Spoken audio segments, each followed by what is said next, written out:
오늘은 성령 강림 주일이고 또 존 웨슬리 대신 283주년 기념 주일로 지킵니다. 존 웨슬리가 회심했다. 회심한 지 283년이 됐다는 건데, 그럼 회심이라고 하는 게 뭘까요? 회심이라는 뜻이 뭡니까? 우리는 흔히 믿음 없는 분들이 어느 날 마음을 돌이켜서 예수 그리스도를 믿기로 결단하는 사건을 가리켜서 회심이다. 영어로는 conversion이다. 마음을 돌이켰다. 그런 뜻입니다. 그런데 이 회심은 크게 두 가지 유형으로 우리가 나눌 수 있어요. 갑자기 예수님을 믿게 된, 어떤 사건을 통해서, 어떤 체험을 통해서 갑자기 예수님을 믿게 된 경우를 급진적 회심이다. 이렇게 얘기해요. 그런데 어떤 사람은 또 부모가 예수 믿으니까, 또 내 이웃의 내 친척이 예수를 믿어서 자연스럽게 신앙생활을 하게 되고 예수를 차근차근히 믿게 되는 그런 사람들을 가리켜서 또 점진적 회심이다. 이렇게 얘기해요. 급진적 회심이 있고 점진적 회심. 보통 우리가 두 가지가 있다고 그렇게 말해요. 그래서 성경에서 보면 사도 바울 같은 사람은 예수를 갑작스럽게 다메섹 체험을 통해서 믿게 됐어요. 그래서 그런 사람들을 급진적 회심이다. 이렇게 얘기하고, 또 디모데 같은 사람은 보니까 자기의 외조모, 또 자기의 부모를 통해서, 어머니를 통해서 신앙생활을 차근차근히 하게 됐어요. 이런 사람들은 점진적 회심이다. 이렇게 말할 수 있어요. 여러분은 어떻게 예수 믿게 됐습니까? 제가 얘기를 물어볼 수 없으니까 옆에 사람에게 물어보세요. 응? 이렇게 물어봐요. 바울 형이십니까? 디모데 형이십니까? 시작. 바울 형이십니까? 디모데 형이십니까? 뭐래요? 대답이 없어요? 불러도 대답 없는 이름이요? 그러면 이렇게 얘기해. 아무 형도 아니십니까? 회심을 안 했습니까? 여러분, 우리는 누군가에 의해서 예수를 믿게 되기도 하고 또 특별한 체험을 통해서 예수를 믿게 되는데, 어쨌든 예수 믿고 구원받아 하나님의 자녀가 된 줄로 믿습니다. 이렇게 회심의 종류가 이렇게 다른 것처럼 우리의 신앙생활의 모습도 우리가 사실 따지고 보면 다를 수 있어요. 우리 감교를 창시한 요한 웨슬리 목사님은, 이분은 점진적 회심이라고 하는 게 맞을 수도 있고, 어떤 의미에서는 또 급진적 회심이라고 할 수도 있는데, 목사의 아들로 그는 목사의 가정에서 자라났어요. 그래서 신학교를 가게 됐고 예수를 믿게 됐는데, 문제는 마음의 확신이 없었어요. 그래서 미국에 선교사로 갔는데 목사가 마음의 확신이 없으니 선교가 제대로 된 리가 없어서 선교에 실패해요. 그래가지고 미국에서 다시 대서양을 타고 영국으로 돌아와서 낙심하고, 난 도대체 뭔가.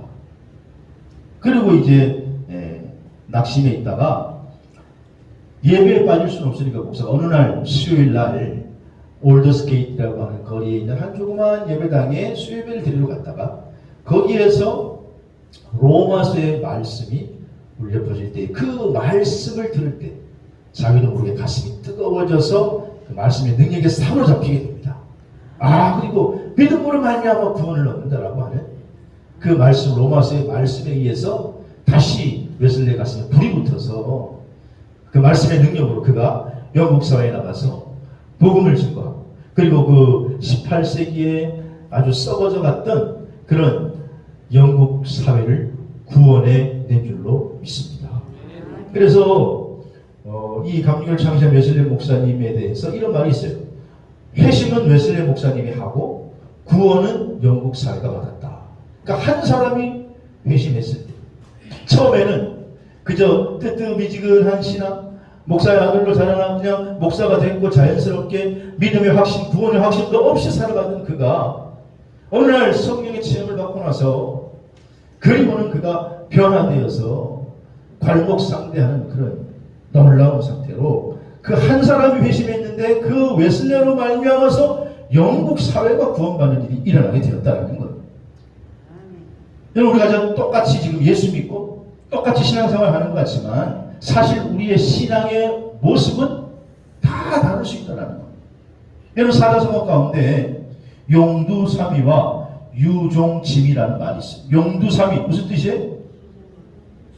용의 머리와 뱀의 꼬리.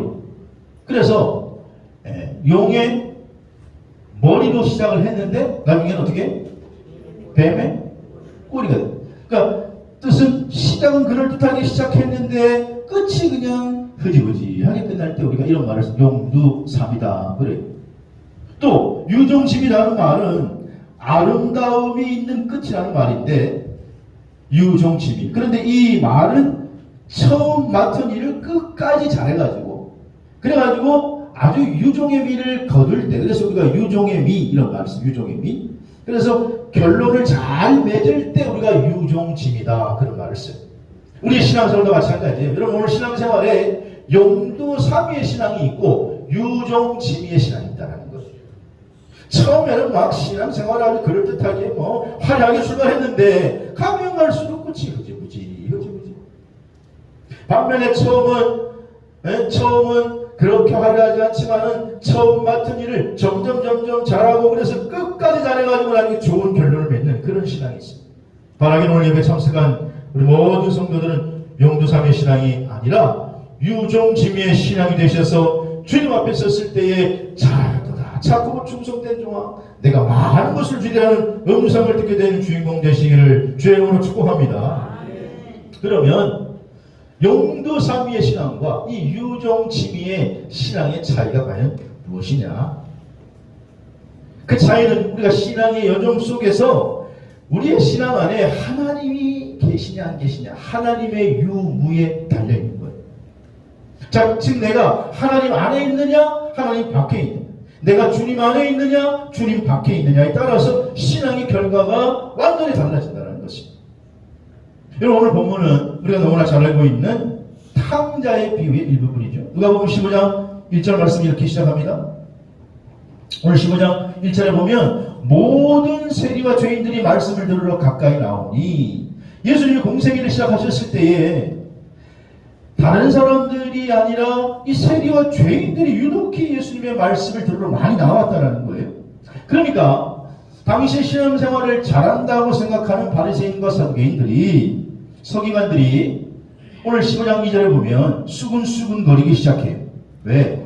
아니 나사렛 예수가 선지자라고 하는데, 메시아라고 하는데 세리와 죄인들도 모르나? 또 세리와 죄인들이 자꾸 오는데, 그러면서 뒤에서 수근수근 거리면서 비방을 할 때 여기에 대해서 누가복음 15장에 보면 예수님께서 세 가지의 비유를 들어서 하나님의 사랑, 하나님의 마음을 표현해 주십니다.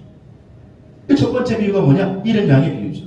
어떤 사람에게 양 100마리가 있는데, 그런데 그 중에 한 마리를 잃어버렸다는 거예요. 그러면 그 사람이 99마리를 들에 두고 한 마리 양을 찾으러 나가지 않겠느냐? 그리고 찾았을 때에 어깨에 메고 와서 너무 즐거워가지고 잔치를 벌이지 않겠느냐? 그러면서 죄인 한 사람이 이렇게 돌아오면 회개할 것 없는 의인 아홉 사람이 돌아온 것보다 하나님이 더 기뻐하시느니라, 이렇게 말씀하십니다. 또 두 번째는 이런 드라크마의 비유인데, 어떤 여인이 10드라크마가 있는데 그만 방 안에서 1드라크마를 잊어버렸네. 그래가지고 등불을 켜고 방을 쓸고 닦으면서 찾다가 1드라크마를 찾으면 얼마나 기쁘겠느냐. 그래서 이웃을 불러가지고 또 잔치를 한다는 거예요. 그리고 세 번째는 이런 아들의 비유인데, 어떤 사람에게 2명의 아들이 있었는데 둘째가 어느 날, 아버지 나에게 어차피 줄 유산이 있으니 그거 나 땡겨주시오, 그러는 거예요. 미리 달라 하는 거예요. 그래가지고 아버지가 그 유산을 주었더니 유산을 받아가지고 먼 나라에 가서 허랑방탕하게 지내다가 그만 기근을 만나요. 그래가지고 쫄딱 망해가지고 알거지가 됐네. 그러니 이제는 갈 데도 없고, 그리고는 어디 일할 데도 없고, 그래서 돼지 목장에서 일하다가 돼지 사료까지 먹으면서 고생을 하는데, 결국은 야, 이렇게 살 바에는 아버지 집에 돌아가자. 이 아버지 집에 돌아왔는데 아버지가 그를 끌어안고 기뻐하며 그를 다시 회복시켜 주셨다. 여러분 이 세 가지 비유를 보면, 첫 번째는 100마리의 양, 두 번째는 10드라크마, 세 번째는 2명의 아들 중에 1명의 아들. 단위가 어떻게 해요? 단위가 10분의 1로 줄어들면서 지금 결국은 초점은 누구에게 맞추고 있느냐? 이 세 번째 비유에 맞추고 있는 거지. 한 아들의 귀중함을 강조하고 있는 거예요. 이 둘째가 결국은 회심해서 회개해서 하나님 앞으로 돌아왔을 때에, 그럴 때에 벌어지는 일을 오늘 이 누가복음 15장 예수님께서 세 가지 비유를 통하면서 셋째 비유에 중점을 맞추고 말씀해 주신다는 거예요. 오늘 저는 이 본문을 가지고 그래서 둘째 아들의 회심이라고 하는 제목을 잡아봤는데, 둘째 아들의 회심이 어떻게 벌어지게 됐느냐, 오늘 첫 번째로 15장 13절 말씀해 보니까 그 후 며칠이 못 돼서 이 둘째 아들이 재산을 다 모아가지고 아버지 재산을 받아가지고 어떻게 먼 나라로 가서 거기서 허랑방탕했다. 재산을 다 허비했다. 이렇게 말하고 있습니다. 여러분, 이 허랑방탕이라고 하는 단어를 아소토스라고 하는 히라보 단어를 썼는데, 이 단어의 의미는 구원에 합당하지 않는 뜻입니다. 이 아들은 지금 구원에 합당하지 않는 생활을 했다. 허랑방탕한 생활을 했다라는 거예요. 아버지 재산을 받아가지고 합당하지 않게 자기 마음대로 막 썼다는 거죠. 여러분, 세상적인 기준에서 보면, 아니, 어차피 이 돈은 이제 누구의 거예요? 누구의 거예요? 아버지 거지만 줬으니 이제는 내 거지. 내 품에서, 내 동네에서 벌써 나갔는데 뭐. 그러니까 아들 거예요. 이제 내 거예요. 그러니까 자기 돈 가지고 자기 마음대로 쓰는 게 뭐가 문제냐. 세상적인 기준은 그렇게 생각할 수 있어요. 그러나 하나님의 기준으로는, 성경의 기준으로는, 말씀의 기준으로는, 우리가 아버지의 기준으로 보면 우리가 버는 것도 잘 벌어야 하지만 쓰는 것도 합당하게 써야 될 줄로 믿으시기 바랍니다. 그러니까 잘못 쓰는 거 죄라는 거예요. 그래서 둘째 아들이 허랑방탕하게 썼다라고 하는 것은 세상적인 기준으로 보면 자기 돈 가지고 자기가 썼는데 누가 뭐라 그래, 그렇게 생각할 수 있지만 성경적인 기준으로 이것은 죄라는 거예요. 요한일서 2장 15절에 보면 이 세상이나 세상에 있는 것들을 사랑하지 말라. 누구든지 세상을 사랑하면 아버지의 사랑이 그의 안에 있지 아니하니. 이렇게 말씀합니다. 그러니까 내가 가진 것 가지고 내 마음대로 쓰는 게 뭔 잘못이냐? 아니, 성경은 아니라는 거예요. 하나님 입장에서 볼 때는 그건 죄라는 거예요. 자, 창세기 4장 11절 말씀에 보면 가인이 여호와의 앞을 떠나서 에덴 동쪽 롯 땅에 거주했다. 이렇게 말해요. 가인이 죄인이라는 거예요. 그런데 왜 죄인이냐? 여호와의 앞을 떠나서, 여호와를 떠나는 것, 하나님을 떠나는 게 죄라는 거예요. 하나님을 떠나는 것이 그럼 왜 죄냐? 여러분, 하나님을 떠나면 하나님의 말씀의 통제를 받지 못하고 자기의 이성과 자기의 양심에 따라 살아가는데, 그 이성과 양심에 따라 살아갈 때 결국은 인간의 이성과 양심을 누가 주장하느냐? 누가 주장할 것 같아요? 결론은 원수 마귀 사탄이 주장하고 통제하게 된다는 거예요. 그러니까 우리는 타락할 수밖에 없다는 거예요. 처음에는 누구나 양심대로 살려고 하지. 그게 그러다 시간이 점점 지나가면 양심이 점점 두꺼워지는 거예요. 그래서 가인이 왜 죄인이냐? 하나님을 떠나니까 그가 타락하게 되었다는 거예요. 오늘 탕자가 아버지의 집을 떠나니까 결국 죄를 지게 되었다는 것입니다. 여러분이 아버지의 집이 하나님의 집인 줄로 믿습니다. 하나님의 집을 떠나면 결국은 타락하게 되는 거예요. 그러므로 어떤 일이 있어도 아버지의 집을 떠나는 일이 없게 되기를 주의 이름으로 축원합니다.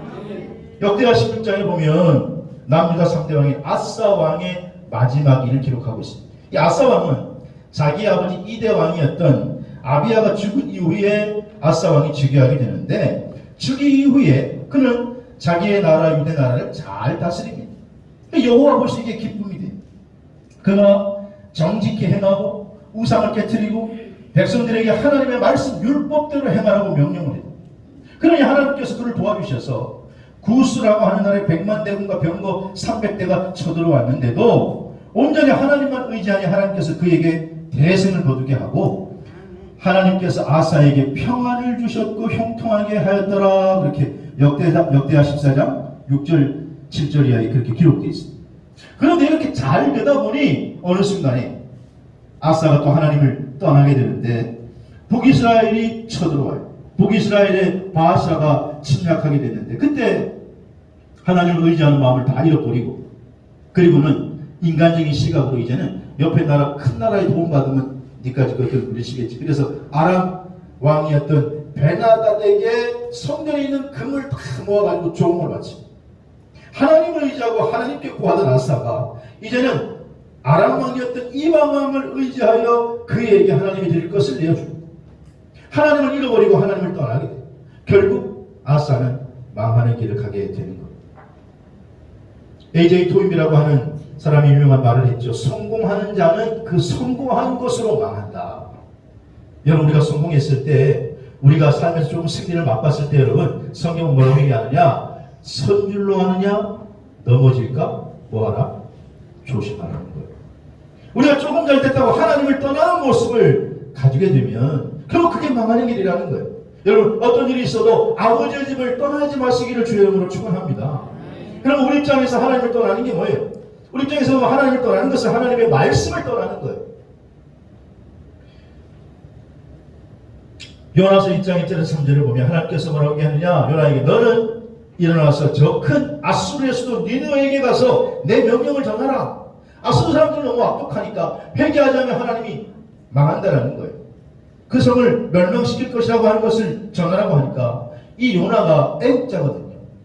아수르는 자기 나라와 관계가 별로 좋지 않아요. 나중에 자기 나라를 멸망시키는 나라니까 이 요나가 아수르를 싫어해서 하나님 말씀에 순종하지 않고 니느웨로 가야 하는데 어디로 갑니까? 다시스로 갑니다. 다시스. 정반대 길로 걸어갑니다. 이걸 보고 우리가 타락이라고 그럽니다. 그래서 요나서 1장 4절 보니까 여호와께서 큰 바람을 바다 위에 내리시매 바다 가운데 폭풍이 일어나 배가 거의 깨지게 되죠. 여러분, 하나님을 떠나면 이렇게 되는 거예요. 이스라엘 일당이었던 사울도 처음에 하나님 앞에 좋은 모습이었다가 점점 그가 하나님의 곁을 떠나는 거예요. 그래서 사무엘상 15장 26절에 사무엘이 사울에게 이르되 이제는 왕이 여호와의 말씀을 저버렸습니다. 하나님을 떠나는 게 뭐냐? 하나님 말씀을 저버리는 거예요. 하나님 말씀을 저버렸으므로 여호와께서 왕을 버려서 이제는 이스라엘의 왕이 되지 못합니다. 여러분, 왕은요 당시에 자기만 왕이 못 되는 게 아니에요. 자기 자식이 계속해서 왕이 될 수 있는데 자기가 왕이 못 되면 자기 자손들도 영원히 왕이 못 되는 거 아니에요. 어마어마한 손해죠.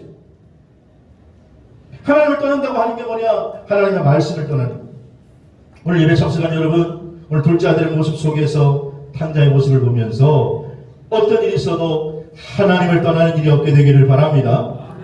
여러분, 어떤 사람이 통계를 낸 거 보면 우리 한국교회는 점점 가난한 성도들이 많아져서 가난한 성도들이 100만이 넘다 그래. 가난한 성도가 무슨 말이에요? 네, 가난을 거꾸로 하면 뭐예요? 가나안 거꾸로 하면 뭐예요? 가. 교회에 안 나가는 거예요. 교인인데 교회에 안 다니는 거예요. 교회에 안 나가는. 그러면서 자기는 교인이라고 신앙생활 하고 있다고. 그게 점점 많아진다라는 거예요. 이게 어쨌든 간에 하나님을 떠나면 여러분 영혼이 자꾸 메말라가게 돼 있는 거예요. 네?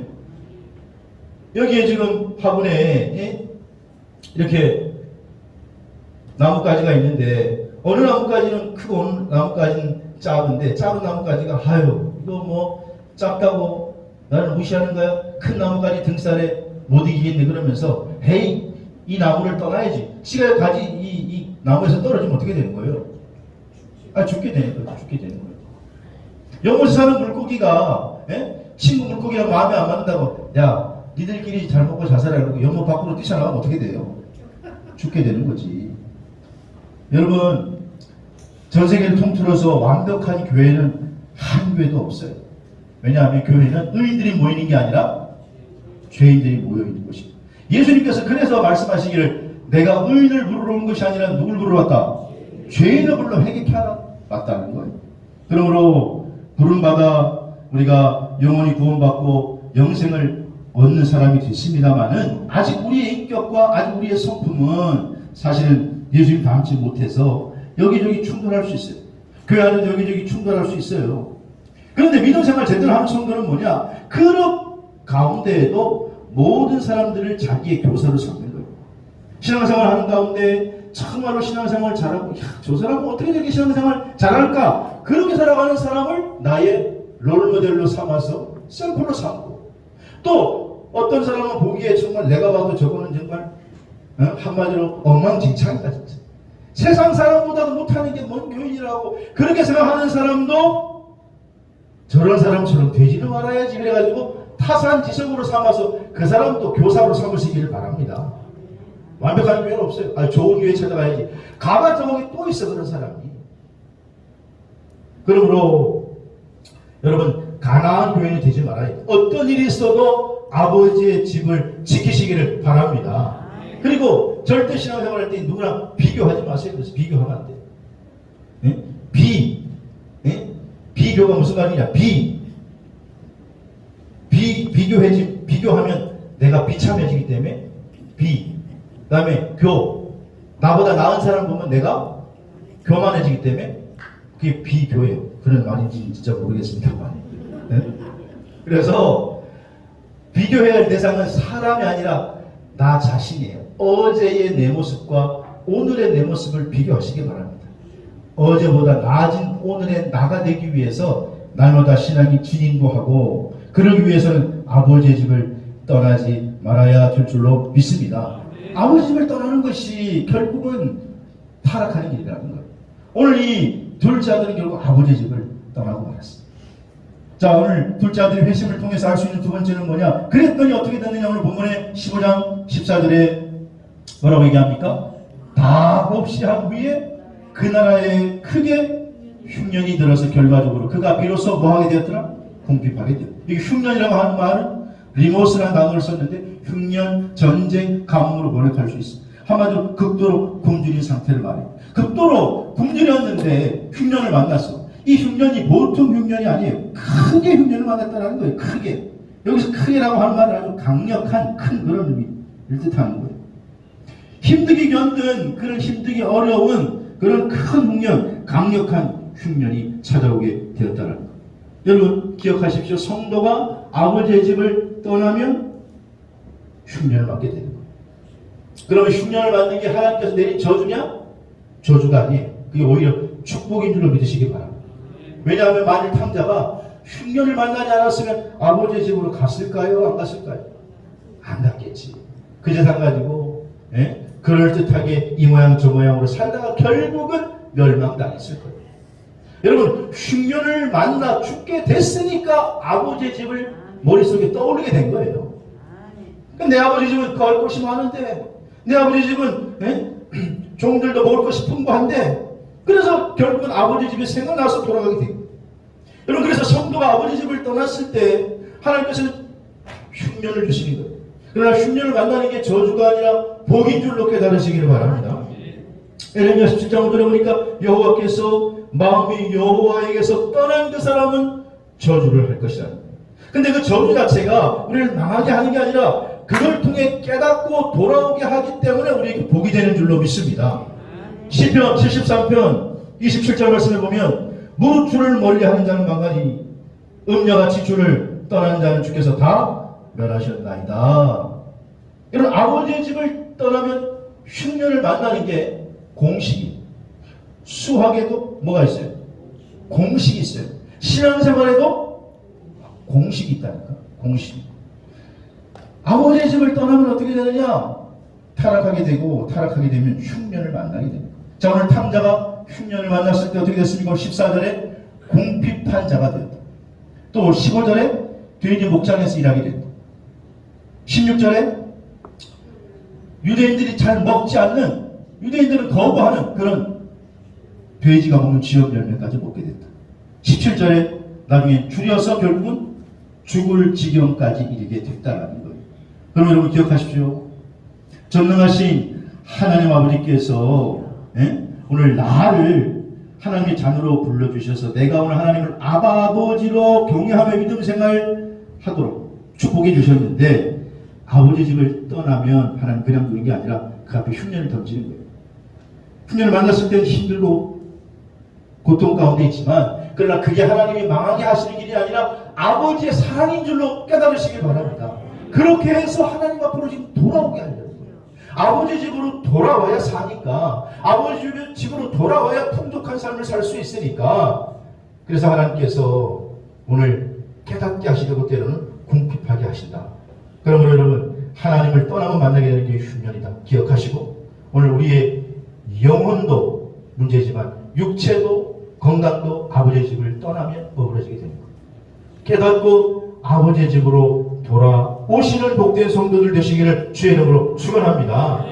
세 번째로 오늘 둘째 아들이 그래서 이렇게 돌아오게 됐을 때, 회심해서 돌아오게 됐을 때 오늘 본문 20절에 뭐라고 얘기합니까?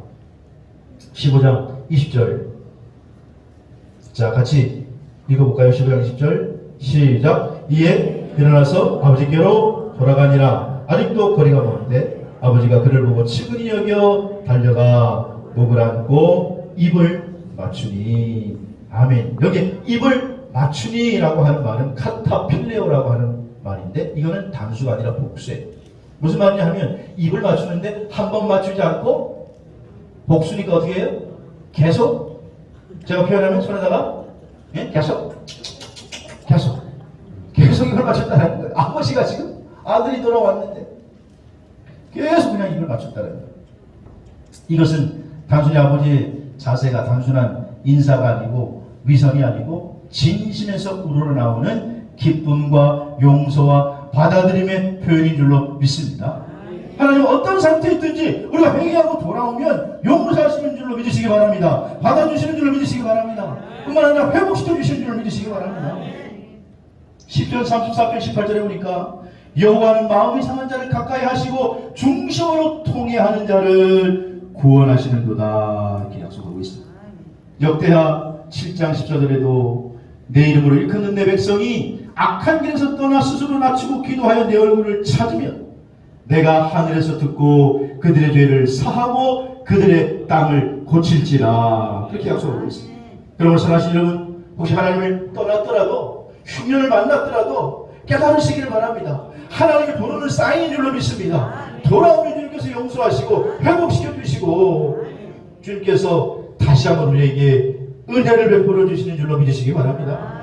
이게 탕자는요 오늘 정말 아들이 이게 이제 아들의 체면이 안 서서 내가 이제는 종으로 아버지 집에 내가 종으로 가니까 그런 마음 먹고 종으로 갔는데 아버지가 무슨 소리냐. 그리고 그 아들을 회복시켜 주시고 용서하시고 은혜를 베풀어 주셨던 것이죠. 요한복음 8장 3절에서 11절 말씀해 보면 서기관과 바리새인들이 한 음행 중에 잡힌 여자를 끌고 옵니다. 그리고 예수님 앞에 무릎 꿇쳐 앉혀놓고는 선생이요 이 여자가 가늠하다 현장에서 붙잡혔습니다. 이런 여자 돌로 치라고 모세가 명했는데 당신 같으면 어떻게 하겠습니까? 한번 말해보십시오. 당신 같으면 어떻게 하겠습니까? 예수님께서 아무 말씀 안 하시고 갑자기 무릎을 꿇으시고 바닥에 글을 이렇게 쓰십니다. 그러면서 한 말씀 하시기를 그러면 너희 중에 죄 없는 자가 먼저 돌로 쳐라. 그렇게 죄 없는 자가 먼저 돌로 쳐라. 그러니까 그들이 다 양심의 가책을 느끼고 어른으로부터 시작해서 젊은이까지 하나씩 둘씩 다 사라져버립니다. 마지막에 예수님과 단둘이 남는데 예수님께서 말씀하시기를 나도 너를 정죄하지 아니하노니 다시는 죄를 범하지 말라 하십니다. 우리를 회복시켜주는 주님이신 줄로 믿습니다. 사실 오늘 회개할 때 하나님은 용서하시고 회복시켜주시는 줄로 믿으시기 바랍니다. 그러므로 여러분 오늘 우리는 아버지의 집으로 돌아오면 우리 하나님께서 아무런 조건 없이 기쁘게 맞아주신다는 거예요. 우리가 수요일날 사사기의 말씀을 나누고 있는데 사사기는 지루하게 계속 반복해서 얘기하잖아요. 이스라엘 백성들이 여호와의 목전에 뭐를 행하여? 악을 행하여. 악을 또 행하는 거예요.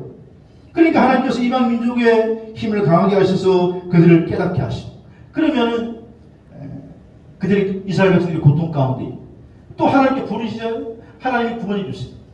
그러면 이제 그 길로 잘 살아야 되는데 또 조금 지나가 보면 여호와의 목전에 뭘 행해? 또 악을 해. 지루할 정도로 반복해. 그럼에도 불구하고 우리 하나님은요 또 돌아오면 다시 또 구원해 주세요. 그래서 12사사를 통해서 하나님의 직접 신정 정치, 하나님이 다스리는 정치를 보여주시면서 하나님 끊임없이 회개하시고 용서하시고 회복시켜 분이신 줄로 믿습니다. 우리나라의 초대 기독교 인물 가운데 혜성 같은 인물이 많이 있지만 그 가운데 김익두 목사님이라고 계십니다. 이 김익두 목사님은 황해도 안악 출생으로 평양의 유명한 깡패였습니다. 얼마나 못된 깡패였으면 평양에 사는 이 아낙네들이 아침에 시장에 가면서 이렇게 빌었대요. 오늘 시장 가서 제발 김익두 좀 만나지 않게 해달라. 아이 죄송합니다. 그놈의 새끼 좀 만나지 않게 해달라.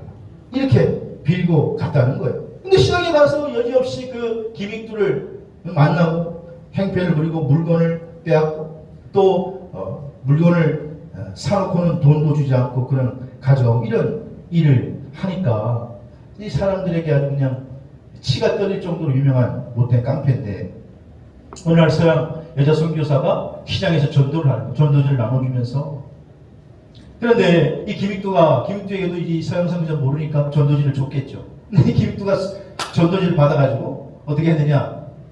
예, 아마 그 옛날 종이는 빳빳한 게 없으니까 예? 이렇게 잘 구겨지고 흐물흐물하니까 코 풀기 좋았던지 전도지를 받아가지고 코를 확 풀어가지고 그래가지고 갯바닥에 팍 버려요.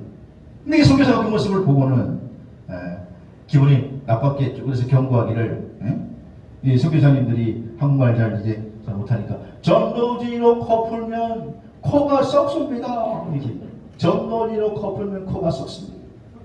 그러니까 선교사가 그렇게 얘기하니까 이 김익두 목사가 기분이 나빴지만 외국 사람이니까 때리지 못하고 그냥 집으로 돌아갔는데 그날 밤에 집에 가서 잠을 자는데 하나님이 역사하시니까 진짜로 꿈속에서 자기 코가 썩어서 코가 점점 없어지는 꿈을 꾸게 됐다. 하루 또 자니까 또 그런 꿈을 꾸고 이야 이거 미치겠다 싶어서 김익두 그 깡패가 선교사를 찾아가가지고 그러면 어떻게 하면 코가 썩지 않겠냐.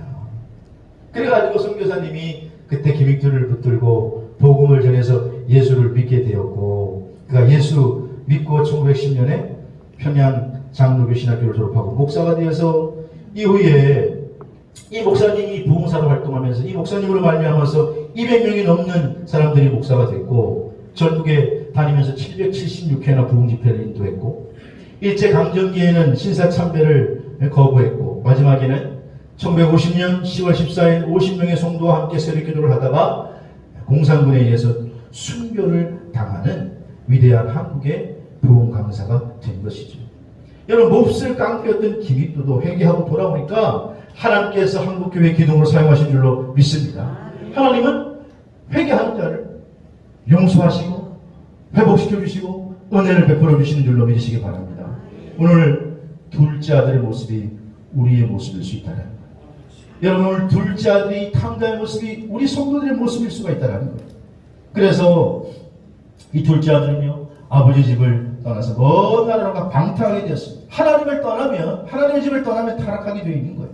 그러면 여러분 하나님께서는 공식처럼 흉년을 맞게 하는 거예요. 흉년을. 하나님을 떠나면 우리의 영육이 패패해지는 거예요. 그러나 아버지께로 돌아온 아들은 회개하고 돌아오면 하나님은 용서하시고 받아주시고 은혜를 베풀어 주시는 줄로 믿습니다. 회복시켜 주신다는 거예요. 그러므로 일생 동안 아버지 집에서 멋지게 신앙생활을 하다가 유종심이 유종의 미를 거두는 멋진 신앙의 승리자들이 되시기를 주의 이름으로 축복합니다. 축복합니다.